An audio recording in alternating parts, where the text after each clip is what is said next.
How special effects artists work. In the movies, nothing is impossible. Living, breathing dinosaurs roam the Earth. Humans rocket to distant galaxies and war with alien races. Monsters rise from the sea and destroy New York City. This type of cinematic magic is made possible by the hard work of special effects artists. Next time you go to the movies, stick around for the credits. If the film is one of those big summer blockbusters, get comfortable, you're going to be there for a while. Thousands of people collaborate on these million-dollar projects. And a big part of what makes these movies so much larger than life is special effects. Hundreds of computer animators, model makers, explosives experts, puppeteers and makeup artists spend thousands of hours crafting these on-screen realities. When we think of modern special effects, we tend to focus on computer-generated, or CG, effects. Computers have had a greater impact on special effects than any other tool. But you might be surprised at how many old-school effects tricks are still used in movies, like precise miniatures, creative makeup and good old-fashioned dynamite. Most often, however, good special effects are a blend of both physical techniques and digital wizardry. Computer animators might create a digital Tyrannosaurus Rex that races through a forest.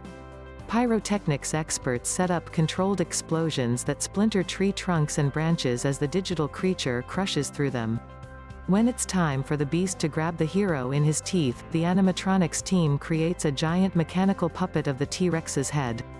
After the T-Rex has had his snack, the makeup artists paint a gruesome wound on the hero. He lives, of course. So how many different types of special effects artists are there, and how do you break into such an exciting industry? Does it take a college degree, or can you just work your way up? Read on to find out more. Types of special effects artists. Computer animation is one of the most sought-after skills in Hollywood. Teams of computer special effects artists create 3D digital models of lifelike characters, realistic sets and vast landscapes. The models are first created as wireframes that establish the underlying structure of a character or object. Then specialized artists add realistic surfaces, skins and textures. Using mathematical algorithms, animators have developed hair that sways in the virtual breeze and clothing that rumples realistically when a character moves. Character animation is a slow, painstaking process that requires incredible attention to detail and a deep understanding of natural human movement and facial expressions. For the most accurate replications of human movement, more and more computer animators are moving to motion capture technology. This technology records and captures real-life movement and then transfers it to the computer. For example, Lord of the Rings director Peter Jackson used actor Andy Serkis' movements to create the character Smeagol, Gollum. Modelers are still a crucial part of special effects teams. They create miniature versions of large objects, buildings or entire sets. Modeling is often associated with old special effect techniques, like the miniature spaceships that roar by the camera in the original Star Wars trilogy. Interestingly, there were many more miniature models created for the most recent Star Wars movies than the originals. Episode 1 had more models than episodes IV, V and V combined. Source: StarWars.com. Even with computing power, miniatures are still the most cost-effective way to create realistic sets and landscapes. Source: StarWars.com. Models are also used in different ways now. In Episode 3, for example, the special effects team figured out that they could create more realistic digital sets by first creating a detailed miniature model. The miniature model was then scanned digitally and wrapped in the surface textures created by the modeler. A special effects makeup artist is part modeler, part sculptor, part painter, part chemist and part beautician. Makeup artists need to learn how to mix different chemicals to create moldable materials that are safe for close contact with skin. They must be skilled modelers and sculptors who can create a three-dimensional alien face using character designs from the art department. Then, they need to be able to apply that mold to an actor's face. They also need to be able to use more traditional makeup techniques to seamlessly blend the real and the artificial. Animatronics is the art of creating incredibly large or small mechanical puppets that can be manipulated using remote controls. Animatronics requires a team of specialized artists and engineers. When building an animatronic monster, for example, every part of the monster needs to be built from scratch. Its skeleton and limbs need to be forged out of lightweight graphite or metal, and its skin needs to be sculpted from foam. Then mechanical engineers design small motors and hydraulic systems to move the large limbs around. Electrical engineers then design customized circuit boards and remote control devices to be manipulated by trained puppeteers. Sometimes it takes a whole team of puppeteers to control one large creature. Puppeteers can even control digital characters and 3D models in real time using technology developed by companies like the Jim Henson Creature Shop, Source, the Jim Henson Company. Pyrotechnic effects artists are licensed professionals trained in the safety precautions involved in large-scale explosions, fire, bullet hits and small-scale explosive devices that are attached to an actor's body. Aside from an extensive knowledge of explosives, these effects artists design customized pyrotechnic effects that achieve the director's vision. So how do you get these jobs? What kind of experience and education is required? Read on to find out. Becoming a special effects artist.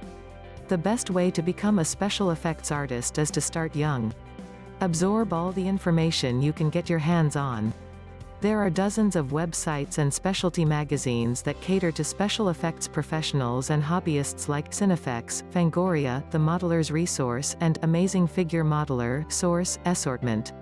You can also order how-to videos or scour online video sharing sites for free tutorials. Take out books on anatomy and movement. Go to ballet performances and take trips to the zoo. Watch slow-motion recordings of people and animals in motion to see how bones and muscles move while the body subtly shifts weight. Then it's time to start tinkering. Build your own models, either from kits or originals. Play with different molding and sculpture compounds and learn how to make your own.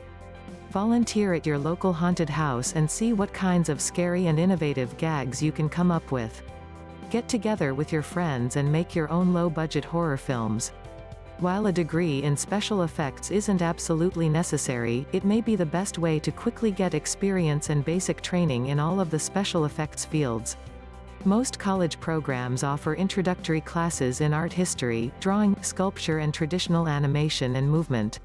They also offer training in 3D modeling, computer animation and computer graphics. This is a great way to get experience with professional computer animation software like Maya and Flash. Some people like the structure of a classroom education, while others are much more productive and creative working on their own projects and learning as they go. Whichever path you choose, the most important thing is to gain experience and familiarity with the tools and techniques of the particular industry in which you want to work. Take work wherever it's available, without worrying about getting paid. School and community theater is great, as are projects with independent, local filmmakers. Document and take pictures of everything you do. When it's time to start looking for an industry job, you'll need to assemble a portfolio of your work. This usually consists of photos of your work, plus a DVD featuring your best clips. Then you'll need a one-page, well-written resume that lists your education and work experience. Spend some time researching all the different special effects houses. Most Hollywood special effects aren't done at the movie studios themselves, but are contracted out to independent SFX houses that specialize in a particular type of effect, whether motion capture, digital matte painting, creature modeling, animatronics, etc. Find the company that matches your particular talents and start looking for job openings. Don't underestimate the importance of the interview process. Not only do you need to present yourself well in your portfolio and reel, but also in person. Special effects is heavily collaborative work that requires strong communication skills and personal responsibility. No one wants to work with someone who comes across as flaky, lazy or overly eccentric. If you find the perfect company, but there aren't any job openings in your field, consider taking any job that will get your foot in the door. Traditionally, these are production assistant or runner jobs that have little to do with actual special effects work, but will allow you to meet the people on the inside who can help you take the next step. You'll most likely have to move to Los Angeles or the San Francisco Bay Area, since that's where most special effects houses are located. Now let's learn more about special effects degree programs. Special effects degrees. Special effects is an increasingly technical industry. Special effects houses don't have the time or money to invest in training new employees on how to use the software required to do the job. To land a job with one of these companies, you need to come in the door with proven skills and a portfolio of work. The best way to get training and experience is through a special effects degree program. For modelers, makeup artists, puppeteers and pyrotechnic artists, there are many technical schools and small programs that offer introductory associate degrees. These are part-time or full-time degree programs that can be completed in less than 2 years.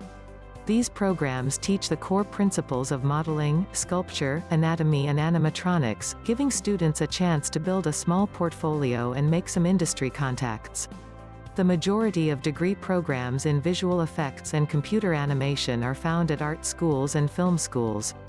The most common undergraduate degree for a career in special effects is a Bachelor of Fine Arts in Visual Effects, Animation, Computer Animation, Illustration, Sculpture or Film and Video. The coursework for a BFA degree usually involves core classes in drawing, sculpting, modeling and hand-drawn animation, then upper-level classes in 3D character modeling and animation, digital matte painting and lighting, as well as involvement in independent film projects. Some art and film schools also offer Master of Arts or Master of Fine Arts degrees in visual effects and computer animation.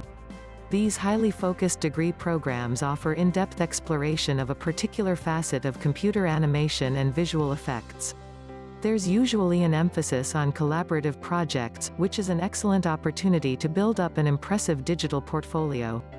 Outside of art schools, there are a few programs at 4-year colleges and universities that offer special degrees or certificate programs in digital effects for film. Carnegie Mellon University, which is renowned for its computer science program, has established the Entertainment Technology Center that awards a unique Master of Entertainment Technology. The program is project-based, bringing together artists and technically savvy students to work on collaborative, cutting-edge projects. Johns Hopkins University has the Computer Career Institute from which you can earn a master's certificate in special effects design. For more information on special effects artists and related filmmaking topics, check out the links below.